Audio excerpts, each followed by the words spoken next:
Well, welcome to the latest edition of Trojan Football Talk. I'm your host, Tom Vartanian. Today's show brought to you by American Credit Union, for every day, for everything, located next to Little Caesars at 3944 Route 281 in Cortland. By the Cortland Voice, the exclusive media partner of Trojan Football Talk. For all your local news and sports in Cortland County, check out cortlandvoice.com. By the Royal Auto Group on Route 281 in Cortland, the home of no hassle, no razzle dazzle. Check them out at royalautogroup.com. By Yeaman Real Estate at the entrance to Yeaman Park off I-81, exit 11 in Cortland. By Nikki C's Hometown Pizzeria and Meatball Shop on Route 281 next to Hobo's in Homer. Find them online for fast, secure ordering or call 607-749-5300. They have a unique menu with dietary-specific options. Nikki C's, your grab-and-go specialists. By Graphtex, located on Elm Street in Cortland. Founded in 1984, they provide custom screen printing and embroidery for teams and local businesses. Graphtex continues its dedication to servicing customers' needs for innovative graphic designs, custom and printed apparel, and quality service. They are easy to contact at 1-800-417-7791.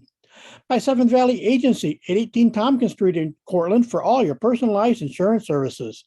Give them a call at 607-753-1821 or check them out online at sevenvalleyagency.com.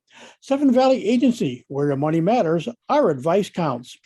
By M&D Deli, located on Central Avenue in Cortland, open Monday through Friday from 7 a.m. until 3 p.m. M&D has breakfast sandwiches, bakery items, and daily lunch specials. They are also available for catering. Check out their Facebook page for more information. Stop by or call 607-753-TO-GO. That's 753-8646. And look for the new food truck coming this spring. By Crop Growers LLP, the first choice in crop insurance located in Homer. Contact KC Slade at 607-591-2460 for more information. And by the First National Bank of Dryden at 12 South Main Street in Homer. Safe, secure, and locally owned for all your banking needs. For more information, stop by. Call 607-662-4179 or check them out online at drydenbank.com. Well, this is going to be fun today. This could be a one-parter, or we were joking before we get started. It might be a two-parter or longer. We'll just have to kind of wait and see how it plays out. But this is the guy we all know the long, many years Coach Norris was in charge of Homer. And of course, the 30-plus years now, Gary Pasilic has been the head coach. And of course, he's been with the team since 83. Well, that guy in the bridge, we call it now, from 1985 through 1989, has put up a record that probably no Homer coach will ever match as far as winning percentage, just because of the balance in the high school football in the whole Section 3 area now. But he is the first. We've talked about 6 sectional championships. Well, he got the first 2 of them, and he also has the team's only state championship in 1986. And joining us today via the Zoom conference call is Paul Belodoff. So, Paul, welcome very much to the podcast today. Well, thank you very much. Pleasure to be here. Like we said, we call you. We have to call you the bridge, just because you're that one guy in that 5-year window between 31 years of Coach Norris, and like we said, since Coach Pasilic came on, you of course got to work with both of them. Of course, coming on as an assistant and a JV coach initially under Coach Norris, and then of course Gary Pasilic joining a few years later, and you kind of helped him set the table for him taking over as head coach in 1990. So what was it like? What brought you to Homer? And like you said, I remember we talked before we started talking that you started Homer in 1972. So what was it that got you into Homer and got you involved in football and everything at the high school? Okay, well, as memory serves me well, we're looking at, I was student teaching in 1972 with John Durkee at the high school.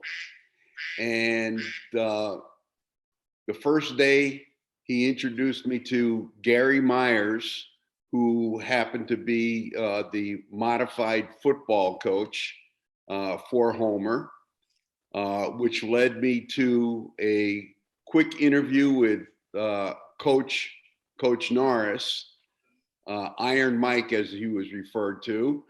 And the rest is history. I got a job the following spring in Homer, and I became the modified coach or modified B coach while I was student teaching, which was a lot of fun, and because we had so many young players, and I was all alone there as far as that goes.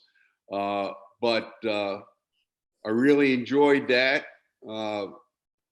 Gary gave me some responsibilities, as well as Coach Norris always dropping some tidbits on me, how to teach this, and the ramifications of the Crowther sled. And he could go on for hours about the best way to do it for blocking, for pulling, for continued drills, seat rolls, conditioning. And so that was a lot of fun. And in '73, I became the modified head coach.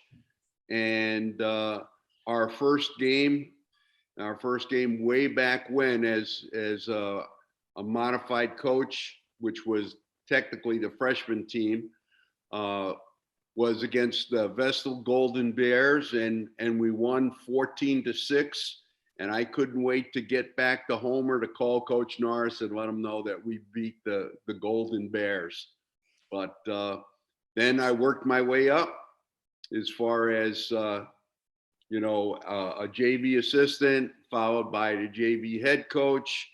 Then I stayed as a JV head coach for quite a few years, and was upstairs calling some plays for Coach Norris. And in 1982, he asked me, after we lost to Jordan Elbridge at the varsity level, he asked me to come down on the field and call some plays, run the offense. And I jumped at the chance. We'd spend Monday and Tuesday, I would cut out some time for the JVs, and I would go work with the varsity as far as instituting the game plan and being familiar with what we wanted to do. Our Sunday meetings lasted a little bit longer because of that, but it was a lot of fun. And the rest is history. And I know you had a good run as a JV coach. I know Gary Pasilic said that you did very well as a JV football coach, and of course everything coming up through like you did. But he's also said, we'll go off football just a minute. But he said you're a pretty darn good basketball coach also. Well, I'll tell you what, I won't take credit for that. Although we did have some good teams, but most of the time we needed backboard insurance, because we couldn't shoot, but we could play defense, that's for sure. So we said when Coach Norris retired, it's, sometimes coaches leave when, they know, well, our good teams have come and gone. It's time for somebody to take over. They can rebuild. You guys went out, with I think it was he was 7-2 his final season as a head coach. So, I mean, you guys went out with a good group, and he and that closed out actually with the 4-game winning streak that final season. But when did you kind of find out in 84, that Coach was going to hang it up? I know Jim Curry related. Coach Norris called him into his office one day and kind of told Jim that this is it. I'm going to be done, and Paul Belodoff's going to take over for me now. You know him and things like that. But when did you kind of first know that Coach Norris was going to hang it up there after the 84 season, I'm saying?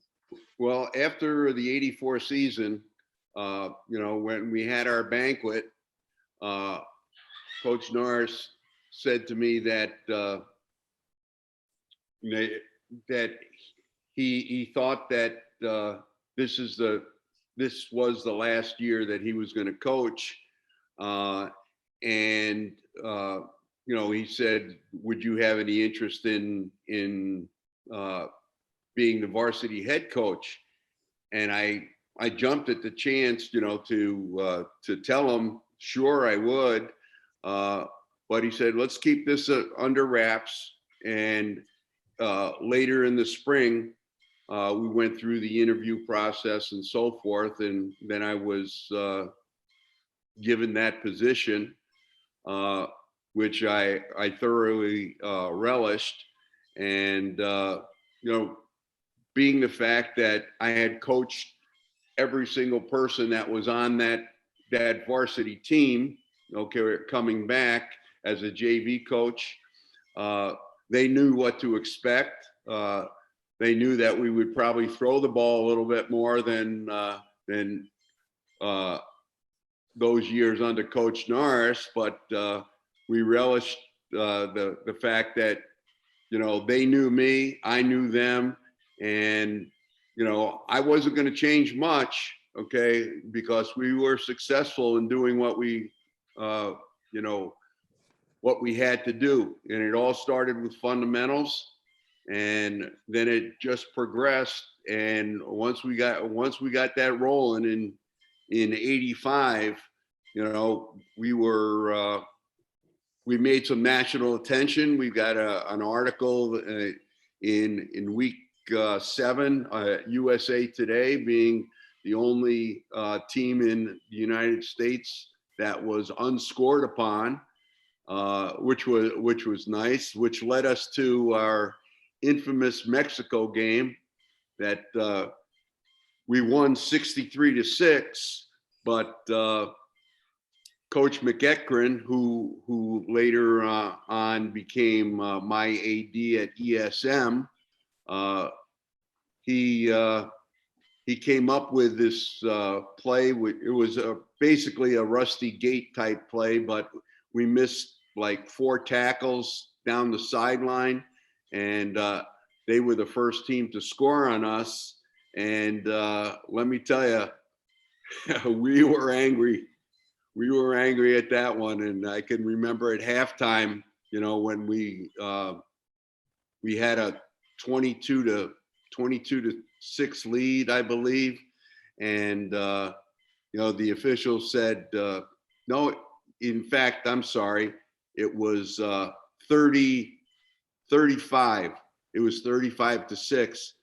And the official said, Coach, we're going to keep the score. We're going to keep the clock on the field. And I said, you just make sure I get 24 minutes of football. And I turned my back on him. But, we continued, and that was a great stepping stone for us, and led to our 13-7 W in the Carrier Dome in the Class B finals for the section.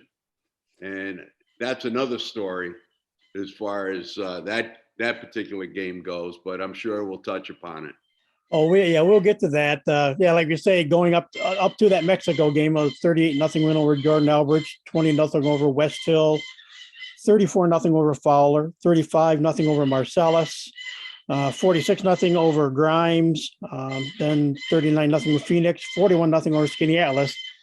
Yeah, and Jim Curry said too. Yeah, we knew we got. This is what he said. We said we got the story, we got the headlines, and he said we kind of all maybe read our headlines a little too much and kind of got it in our heads that we were so this good, and that was kind of the wake up call that the guys kind of, not that they wanted it, but that they needed and kind of got there against Mexico. So I don't know, do you think that's something played into the guy, the guys thinking that, and that's kind of what happened? Well, I'll tell you what. I think that we were very, very pumped up as far as when the game first started. That was an SAT. It was an SAT Saturday, and we had to pick up half our team at Cortland, and the game was supposed to start at 2:30. So we rolled in at like 1:45, because we had to wait for everyone to get back to the high school and board the bus. And that trip to Mexico was a long trip by school bus. And so the official sticks his head in our locker room. He said, Coach, we got a 2:00 start. Let's get going here. And I said, it's supposed to be 2:30, sir. And to make a long story short, we hustled out there, ran through our quick cows and was doing our warm-ups. And here come the Mexico Tigers. They run right through our warm-up, saying, yeah, we're going to score on you. We're going to score on you. So the kids were pumped up, and we had them, covered on their supposedly touchdown special, as they called it. And we missed our tackles. Okay. And we came back, we scored. We went with an onside kick. We got the ball. We scored again. We ran a reverse to Jimmy Curry. He lugged it for 75 yards and a touchdown, but Jimmy was a little bit of a hot dog, and he kind of waved the football at the Mexico guy trying to catch him. And that was called back. And on the very next play, we threw a touchdown pass. So, I think that they learned a lesson that they weren't invincible, but we came together and we played a flawless second half, and in fact, it was probably like I said, I asked the official to make sure that we were going to get our 24 minutes of football in for the half. And it was probably the quickest 24 minutes in history because they sped that clock up real quick. Every time we touched the ball, we scored, and to be quite honest with you, that was partially me, but anytime that we would substitute and so forth, those players deserve to play, not just to be, wooden Indians standing on the line of scrimmage. They practice hard, and that's what made us a real good team, is everybody contributed, and the rest is history, as far as that particular game went. But a related game, okay, was the very next year, where we were at home versus Mexico, and we put 6 on everyone's helmet on Sunday when we had our meeting, and the coaching staff put the 6s on the helmet, and they said that we told everyone that just remember that they scored on what we call the garbage play, and we expect a shutout versus these guys. And we took the opening kickoff, okay, and Perfetti was our quarterback at the time, senior quarterback, and he said to the Mexico linebacker as he stepped up to the line of scrimmage to bark out the signals, "Strap it up, Mexico, here we come." Okay. Unfortunately, he forgot to put his mouthpiece back in. Okay. And we had a 45-yard boom play called, and we had a 5-yard penalty instead of a 45-yard gain. But we came back, and we showed them a little bit of a razzle for them. I put in the sleeper play in which we substituted late two players, and 3 players came off, okay, and right in front of our bench, and Mexico didn't pick up the wideout, and we threw a touchdown pass right away, so I just wanted to show Coach McEachran that 2 could play the same game. But interesting anyway. So you said come back after being scored upon, and ends up closing, beat Salve 27-0. And then, of course, that did set up the game in the Dome. It's the 13-7, the first sectional championship for a Homer, a 10-0 season on the line, if with a win. And it was a fight, right? It was a good battle the whole game. 13, like I said, 13-7, the final for that in that sectional title game. And yeah, it's as much of anything, it's known as the pass that ended up winning the game. The touchdown pass that ended up giving you guys that victory. But it wasn't intended to be a touchdown pass. It was just you were trying to just get right, just kind of get any kind of a score at that point. Yeah, we were looking for, at the time, we were looking for to get position for a field goal and have Johnny Hall attempt a field goal from inside the 30 and, hopefully, come out alive. But we ran a lead draw at the time to Turner, and he just got tripped up at the line of scrimmage. So we went with 82 and go, and the cornerback tried to jump the out. It was a quick out to Curry, and he turned it up, and it turned to 82 and go. And Dave Medeiros just dropped it in with 28 seconds left. And as truth would have it, then Johnny Hall kicked the extra point. Now we're at 13-7, and we held on, picked the ball off about on the 22-yard line as they tried a desperation pass. But the thing that was, here's a couple of great asides of that game. All right. First of all, it was our first time in the Dome, and it was like, there's a big difference between the Dome and Butts Field. And we were kind of in awe, to be quite honest with you. They were pinching themselves saying, look at what we've done. You haven't done anything yet. Said, let's see if we can play this game. All right. So we kicked off to VVS, and VVS had a pretty good return, okay, towards their bench. All right.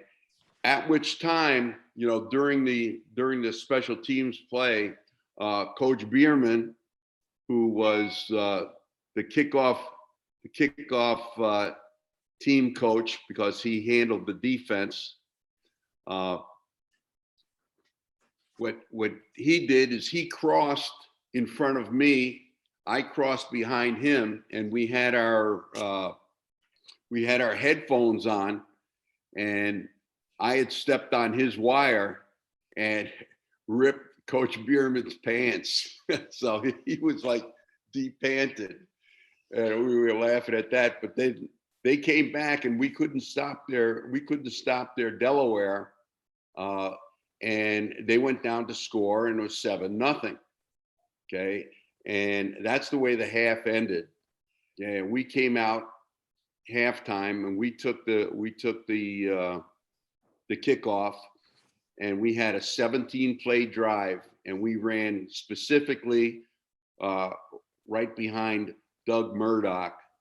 Okay, and he with the tackles, Bobby Stockton and Mike Jasper were unbelievable, just clearing away there. And we had 17 plays, we scored, and then as fate would have it, Johnny missed the extra point, and that's the way the game stayed until 28 seconds left in the game when we scored on the 82 and go.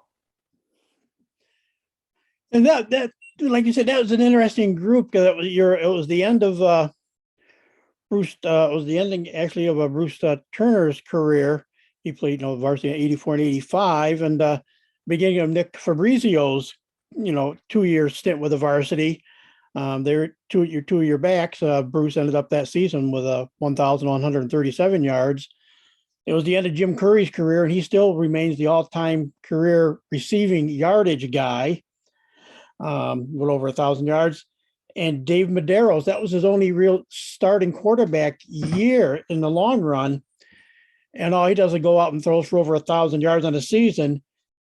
But conversely, Dave also continued. Not only was he proved out to be a good quarterback that championship season, but he ended up the season with 12 interceptions and 22 for his 2-year career. So as good as Dave was as a quarterback, he was almost equally, if not better, on the defensive side of the ball.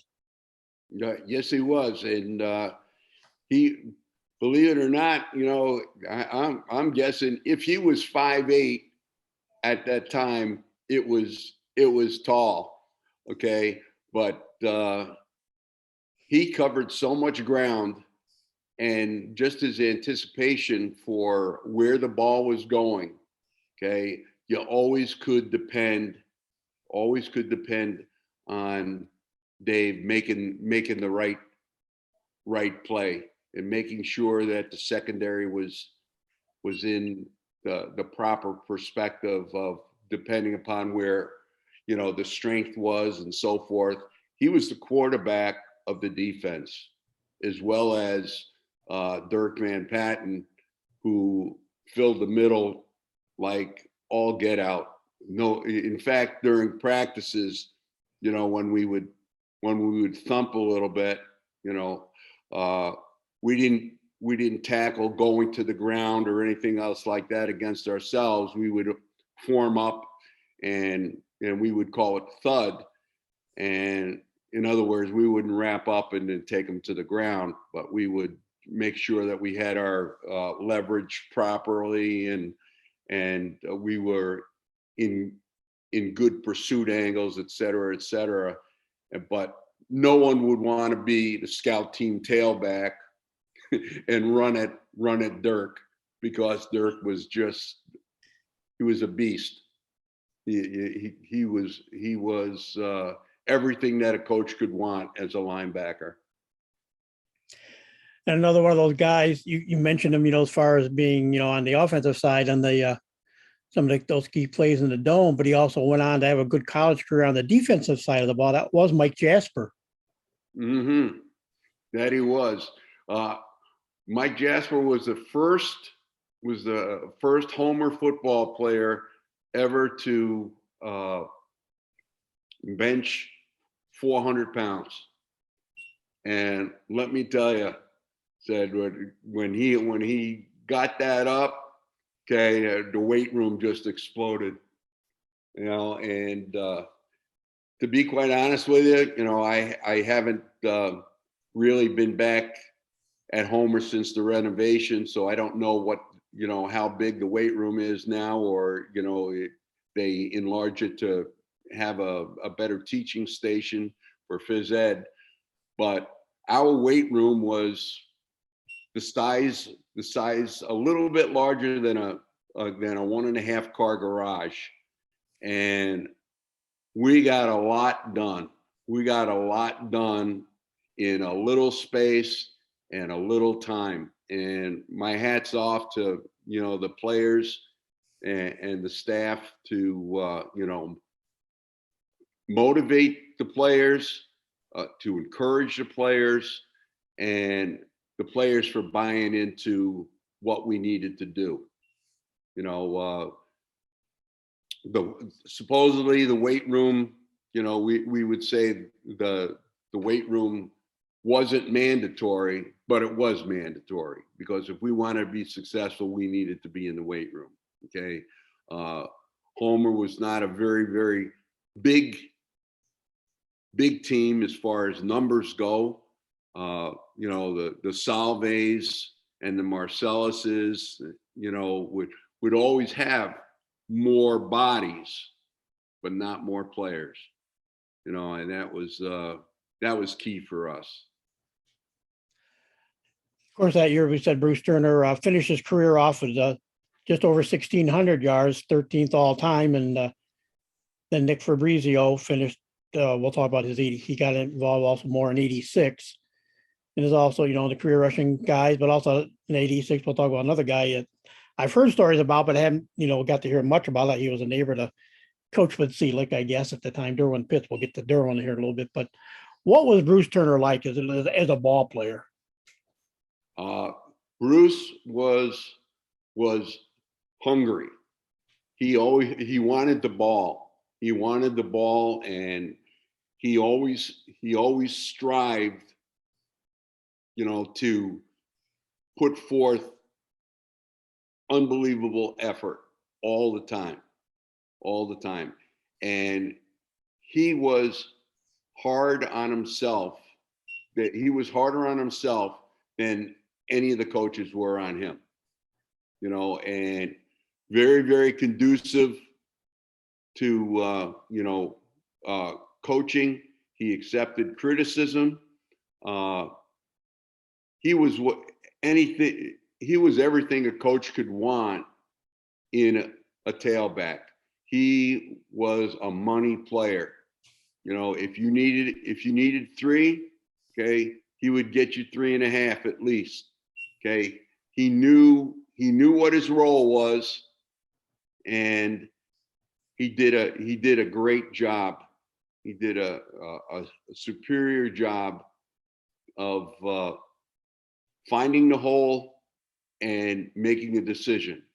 And he got his, sometimes running backs will just try to outrun people to the sideline. As soon as he saw an opening, the shoulders turned north and south, and he would take it. And to be quite honest with you, at Homer, under the offense that, I took from Coach Norris and added to and so forth, we would run the tailback 30 times a game. And we used to say when we would run our Power I series and we would run the boom, which is a double team with the tackle and the tight end and the kick out with the power back and a lead with the fullback, said we always were of the mindset that didn't matter how many people you put there and you knew that we were coming. We said we were going there anyway, so look out, because we were just moving the line of scrimmage with that double team, and the kids took great credit or pride in running that particular play. That we would hang our hat on all the time as far as the boom went. And that led to throwing the ball into the flat to the power back off the play action. And also when the corner would roll up real quick to try to help on that power back, that we would find our tight end right in behind him. So it was, I don't want to say it's like an RPO, because it wasn't, because it was either a pass or a run at the time. But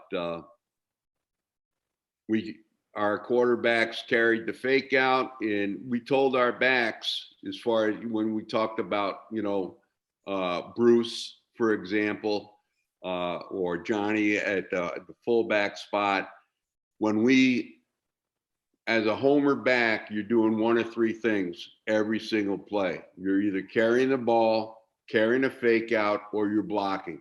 If you don't block, if you don't block, if you don't carry a fake out, guess what? You're not carrying the ball. Okay, somebody else will carry the mail for us. As far we mentioned some guys here, that are part of the Homer records and stuff here and everything too. But were there any other guys on that 85 team that, kind of, those like the unsung hero types that helped make this, this team, get this first sectional title? Okay. Well, to be quite honest with you, we had quite a few. I'm trying to go back, and that's how many years ago was that? An awful lot now, I know. Yes. that certainly was. As we looked at that, there's Carl Demery as a tight end who, he filled in there with Dougie, and we'd go with double tight end set, which gave people fits. Also, we had Dougie Tesserero as a power back, and we all always kidded him as being the slowest Z back that we ever had, but because of his speed or lack thereof, there was always a wide open hole because it gave the lineman more time to block. We would laugh over that one. Everybody would run to the tailback, and then you give the ball on an inside handoff back to Dougie going right or left, and he would go through there. Pratt, defender, linebacker, both David and Danny, tremendous players, and you can go right down the list, and everybody made a contribution. It was easy to make a contribution when you have a team like we had. We didn't have, maybe one or two individuals. We had a team. When 11 people went out, there weren't any gimmies there. They earned those spots. They earned those spots. PJ Dwyer, great pulling guard. And we had, as I mentioned earlier, Bobby Stockwin was a real good tackle on the left side, as well as Jasper on the right. And goodness knows, when we went unbalanced and we moved Jasper or Stockwin over, okay, and we lined up in a power eye behind that overloaded side, okay, it was tough on our opponent. It was really tough on our opponent. But there are too many to name. To be quite honest with you, Right. I can't remember everybody's name. So I guess that's part of old age. Well, that's the thing. I've got rosters back to 1990, so I don't have anything prior to that either to go back with and go through. But the great debate, of course, we'll talk about 86 here. We'll get to 86, but a lot of people say this 1985 team deserved to be the number one team in the state also. But back in those days, it wasn't decided on the field, and it was just a small school. You had the B, C's, and D's pretty much were all in the same class, and the sports writers were the ones that picked it. But there's still debate to the day that 85 team should have been a state champion also. Well, no argument here. I believe we finished third that year, but we did get quite a bit of positive ink from Neil Kerr, who was the he was the author for the New York State Sports Writers Association, and he always sent out a weekly letter, and our kids looked forward to seeing what he wrote about us, and then we brought them back to earth saying, hey, listen, said the most important game is your next game. That game that you just played doesn't help you, and again, kids buy into it, and when you're winning, okay, everything is rosy, okay, but with the way the kids came back after Mexico and after VVS, it says a lot about a team, a lot about that team. And I don't think I've ever seen more people at a New York State high school football game, okay, on one sideline as that year when we played VVS. And that's the fun part now about this, because that Homer and VVS, it's always usually a sectional game. Homer's only won 4 games out of, I think, 10 meetings now, but they won twice this past season. Once at VVS, actually the first ever win at VVS. And they're going to, of course, they beat them again in what's still almost the highest scoring game between 2 teams in sectionals this year. But the coach of VVS back now is Gary Oliver, and he was part of that 85 team. And I mean, that's one of those guys that, I guess that's what kind of makes VVS Homer an interesting matchup anytime, because there is all this history going back, back into the early 80s. Mm-hmm. Yeah, that's for sure. VVS was always one of the better Tri-Valley teams that would always, have a slugfest with you. I mean, they were almost like a mirror of us, where they would bang it, and whoever had the best line of scrimmage, or the best for the line of scrimmage, they were going to come out on top. Very, very physical team. Okay. And out of the Tri-Valley, it was either going to be VVS or Holland Patton. And, we were fortunate enough to play Holland Patton the following year when we got the mythical state championship. I guess we had to prove that we were for real to Neil Kerr, but we did very, very well. And Nick Fabrizio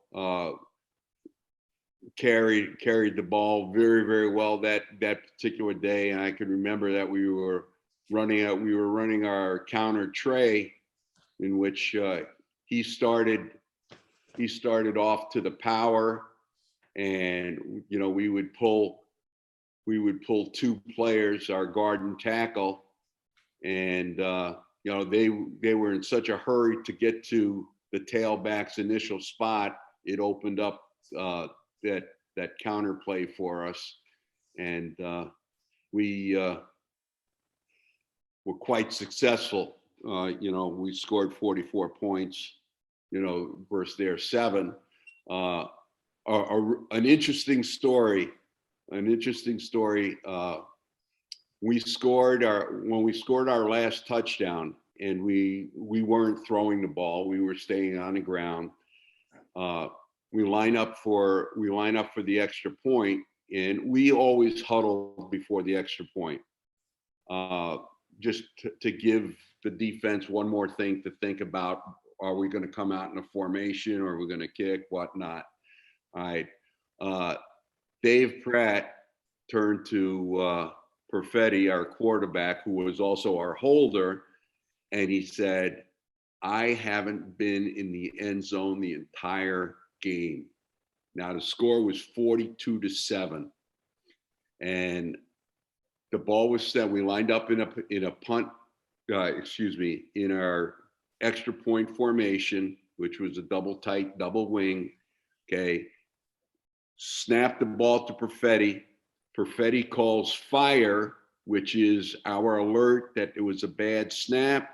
Okay. And everybody who is a wing would run a particular pattern. Everybody who is a tight end would run a particular pattern. And hopefully the quarterback or the holder would be able to find them. So there's Dave Pratt right in the end zone, and Perfetti throws him the ball, and we get a 2-point conversion. And I had to eat humble pie to the Holland Patton coaching staff and say it wasn't called by the sideline, it was called on the field, and I thought maybe the snap was high, or it wasn't. But to make a long story short, he just wanted to get it in the end zone, and made us look bad for a little bit, but we'll take 44-7 any day. Putting a final bow on this back on this 85 season. Yeah, you were third in the poll. You ended up third in the small school poll that year. Of course, we mentioned Jim Curry, Dave Medeiros. They were both first teamers, Jim, a wide receiver, and Dave Medeiros, of course, in the defensive secondary. Second team, you've mentioned him a little bit. The guy on the defensive side was Doug Murdoch, but also the center that year, Paul Seuss, was a second team All-State Yep. player that year, and of course, then Mike Jasper was fourth team, leading up He was in his All-State, next right. year. The defensive tackle, he's a fourth teamer. So, yeah, another guy sneak in there, Paul Seuss. We hadn't really mentioned it, but he was the center on that group. Yeah, he was. Paul was. He came into his own. He came into his own when he was a junior. Okay, at Salve when we won, and it was like a mud bowl at in their arena, and he just dominated from two gaps, whichever way he stepped. He dominated two gaps, and it made our running game just superior as far as on that particular day. And he grew into that position, calling the line blocking, making our trap game work, because he had to make the determination which way we were going to go, as far as, are we trapping inside or are we trapping outside? And when you have that continuity on an offensive line, okay, it certainly helps your running game. And that's the first thing that people try to take away from us, was our running game, and which led to some very, very easy touchdown passes by our quarterback and receiver combinations. So, as we said, this first season is in the books as a head coach, 10-0. And we said you're the last year that Coach Norris had, it was a 7-2 season. Did you, when you took over, did you envision this team could do everything that it did this first year out? Your first year as the head coach, it could go out and just, dominate like this and be a force like they were? I didn't know. Okay, I didn't know how good that team would be. I knew we would be very competitive, but I didn't have any idea that they would make it look so easy. Okay, they really looked at, we practiced hard, so I knew that they would be prepared. One of the things that I told them from the very start was that no one is going to outwork this coaching staff. In other words, you will be prepared, okay? But it's up to you, once you step over the white line, to execute, okay? Said, whatever you need for your motivation, get it, okay? And play the game the way it's supposed to be played, whistle to whistle. And they just bought into it and started believing in themselves, believing in the the game plan, having a belief in their teammate, knowing that everybody's going to do their job. Just do your job and don't worry about anybody else. Do your job, and things will work out for us. And they certainly did. And we had things happening in our games that people from the sideline have no idea what was happening. We had one instance, okay, when we were playing at Skinny Atlas. We kind of had our way. We were up by 3 scores or something like that, and Skinny Atlas was kicking from there, or punting pretty close to their end zone. And I told Dave Pratt, to fair catch this punt if he could. Okay, because time was running out, and if we fair caught the free kick or the punt, okay, we would get a free kick and try for a field goal. And we did that, and we just missed like a 45-yarder, okay? And the people in Skinny Atlas were going bonkers. And, what are you doing? I said, learn the rules, you know? So, you know, we knew the rules, and the kids knew what their job was, and they took pride in when they stepped on the field representing the Homer school district, and more than just the Homer school district. It was the Homer community, and the community backed the players. And again, you know, we'll take that result anytime. So Coach Norris had been there 31 years. Coach started on like 1954, saw the changes over the decades he was coaching.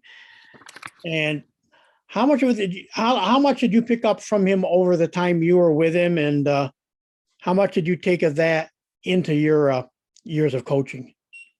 Well, as I said earlier, I was a student teacher, and he welcomed me into the program, and I tried to pay careful attention to everything that, you know, how he would organize a practice, how he would relate to the players, making sure that his expectations were communicated to the players, and making sure that when he spoke, they would listen, okay? Because he would make sure, you know, to go over the finest detail that might give us an advantage, whether it be offensively, defensively, special teams. And he expected that all his players would be paying attention to that particular one. That's kind of why, you know, he was strict as a disciplinarian. And I think that was important, that the players understood what their job was and what his expectations for them were. Okay. He always set realistic goals. And sometimes we get carried away when we set goals up, you know, where we say, oh, we're going to, you know, run for 400 yards. And, you know, nobody runs for 400 yards, you know. And when you put forth something that isn't attainable, okay, then the players don't believe in you. Okay. So he was a great person to have as a reference. Okay. If I had, and I did have many questions, I would talk to him after practice, and he would always make time for me. Okay. He would always make time for any of his players that had a question, had a problem in school, you know, but you would have to, as a player, you would have to go to him. You would have to go to him. And once you did, okay, you were like, or the player was like a son to Mike, okay, that the players could definitely tell that he cared about them, okay, and that's how I tried to carry that through, okay. More importantly than, you know, how to run this drill, how to run that. There's many ways to block a particular play, to, you know, X and O, all right, as many players many players have said before, and coaches definitely have said this before. It's not the X's and O's, it's the Jimmies and the Joes, okay, that make the difference. So if you have quality players and you teach them well, okay, you're going to put a quality product out on the field, and that's what I took from Mike wherever I went. Like I said, I knew this was going to be at least a two-parter. When we get done talking, we'll set up our second meeting. But we spent almost an hour and we just talked about that 85 season. And of course, we just brushed quickly a little bit the 86 season. One final note on this 1995 team: sixth best as a team rushing, 2,464 yards. Third best passing team in school history, 1,132 yards. And the 3,596 yards are the fifth best team total. And the number of touchdowns that year, 52, is tied for the third most touchdowns in a season. So again, this team, to not be a state champion, put up an awful lot of gaudy numbers that still hold a lot of weight in Homer history. Well, I was happy to be part of it. Like I said, we will definitely. We got 86 to talk about, and then we got 3 more years after 86 yet. We haven't even begun to talk about your assistant coaches, because one of them was a 2,000-yard career rusher too. That was one of your assistants, and of course, then you got the guy that's now the head coach that was with you, in some capacity your whole time there, and started with Coach Norris, and actually in 1983 as a youngster.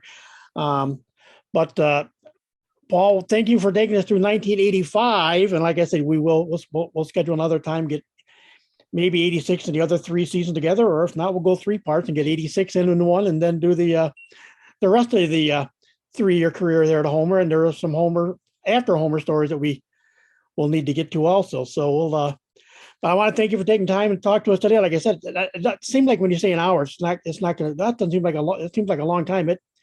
When you get into it, it goes fast. But again, thanks for taking time to talk to us today. Okay, thank you. I appreciate it. And that will do it. Like we said, stick around for part 2 and maybe a part 3 with Coach Paul Belodoff as we continue back into the glory days of Homer in the mid-'80s. But that'll do it for this edition of Trojan Football Talk. Today's show brought to you by America Credit Union, for every day, for everything. Located next to Little Caesars at 3944 Route 281 in Cortland. By the Cortland Voice, the exclusive media partner of Trojan Football Talk.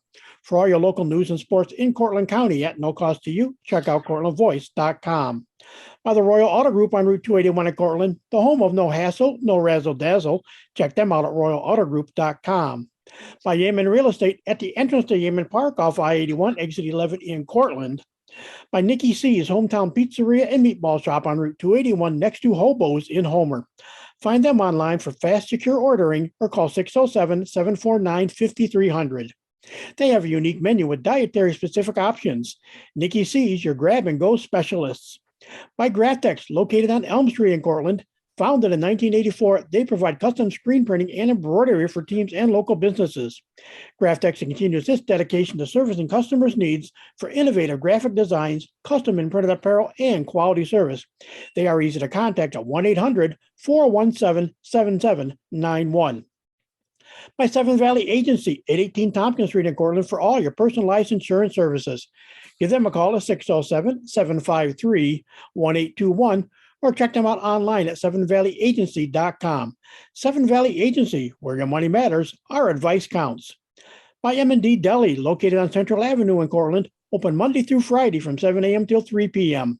M&D has breakfast sandwiches, bakery items, and daily lunch specials. They are also available for catering. Check out their Facebook page for more information, stop by, or call 607-753-TO-GO. That's 753-8646, and look for the new food truck coming this spring. By Crop Growers LLP, the first choice in crop insurance located in Homer. Contact KC Slade at 607-591-2460 for more information. And by First National Bank of Dryden at 12 South Main Street in Homer. Safe, secure, and locally owned for all your banking needs. For more information, stop by, call 607-662-4179, or check them out online at drydenbank.com. So once again, thank you to my guest, Paul Belodoff, for joining us today. Again, part 1 in the books. We will have more to follow with Coach Belodoff down the road. I'm Tom Vartanian. Thanks for listening, and we'll talk to you again soon.